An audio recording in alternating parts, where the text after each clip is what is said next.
Hi everyone! On today's episode, I spoke with Adeline Nicholson.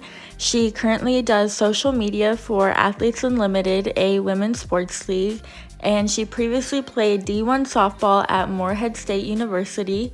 So I spoke with her about the mental health challenges of being a student athlete. So, first, can you just give a little introduction of yourself and your history playing sports? Absolutely. My name is Adeline Nicholson. I played three sports in high school: volleyball, basketball, and softball. I received an athletic scholarship to play softball at a Division II school in Pennsylvania called Slippery Rock University. I was there for 2 years, and then I transferred and received a scholarship to play at a Division I school in Kentucky called Morehead State University, where I finished out my career. And what was your experience like there, specifically with mental health? It's something that's really difficult for a lot of student athletes. So was that a challenge you faced at all? Yeah, absolutely. It's not talked about a lot whenever you're going to college. Everyone prefaces college as the greatest experience of your life, and college athletics, you're so lucky to get a scholarship and all this stuff. And they don't really like talk about how actually hard it is. And you're leaving home for the first time, you're 17, you're 18, you're leaving your parents, everything that you've known your whole life.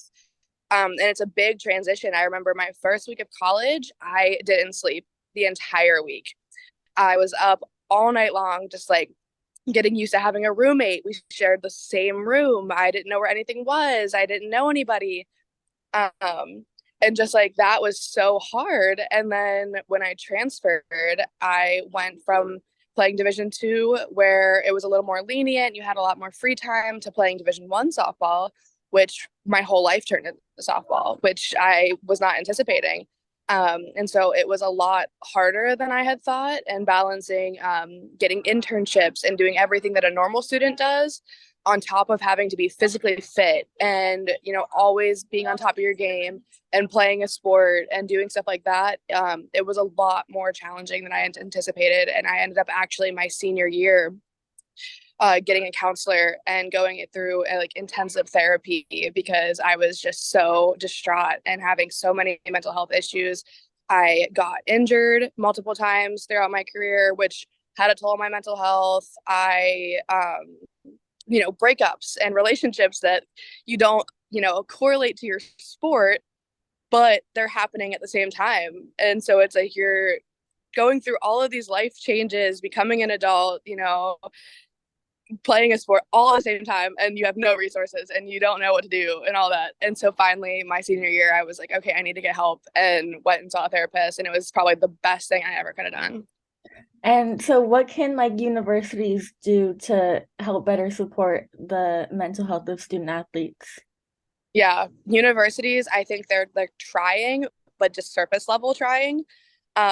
We had on our team, when I went to Morehead, we had a sports psychologist that would come and talk to us once a month, and her name was Katie, and she was amazing, and she would give us tips and tricks. But obviously, we saw her once a month, Mm. and she wasn't around all the time. She occasionally came to games. Um, and then our student health center on campus, everyone was like, oh, do therapy there. And I went, and they had a 3-month wait list. And so they had like one or two counselors for, 15,000 students, and no one could get in. And so I had to end up finding one off campus. And luckily, my parents' insurance covered most of it. But then I had to pay out of pocket for a lot of it, which is another thing. Like, you're a college student, you're not working a job. But this was pre NIL. I didn't have a full scholarship, so I was paying for college partially. And so it was like one of those things that it was like, am I going to pay, I only have so much money a month. Am I going to pay $100 of that money to see a therapist? Well, now I'm more stressed out, and I'm having more over money because I'm paying a therapist to help me with my anxieties. And I'm like, well, now it's just like a catch 22 where if I go to therapy, then I'm more stressed out because now Yeah. I don't have money to buy groceries or something. So I think that universities just need to have more accessible people on the campus itself.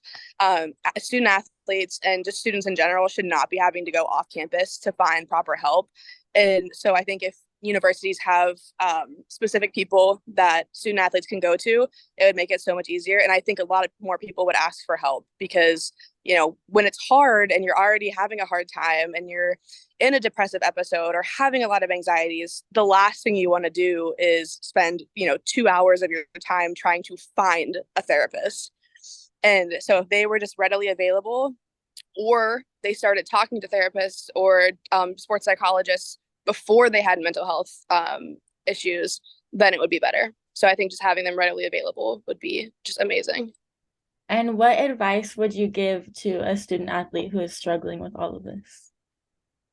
I would tell them that one, it's normal and they're not crazy and they're not the only one going through this.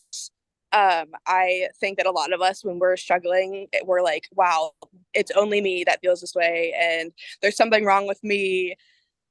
And there isn't anything wrong with you. Like, everyone is going through different stressors and stuff, and maybe it's presenting in you differently, and you don't see your other teammates going through it, but behind closed doors they're calling their parents and they're crying, or like they're taking hour-long walks just because they need to get away and stuff like that. So you're not the only one going through it.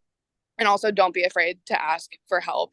I had a teammate from high school actually commit suicide this spring, or last spring. She was a softball player at James Madison, and I just know that if she would have reached out to one of us, things might have been differently, but nobody knew what she was going through, and so she struggled through that alone. And it's just heartbreaking to know that, like, her last moments of life, she thought that she was completely alone, because she was, like, everyone has gone through that. Maybe not everyone to that extent, but like everyone goes through things, and she really wasn't alone. Like, I'm sure so many of her teammates would have taken her to get help. I would have drove down there myself. Like, our club coach would have done anything, like, and if she would have told us. So just, like, speak up and don't be afraid to say something. So that was my conversation with Adeline all about mental health in college athletics. Thank you for listening.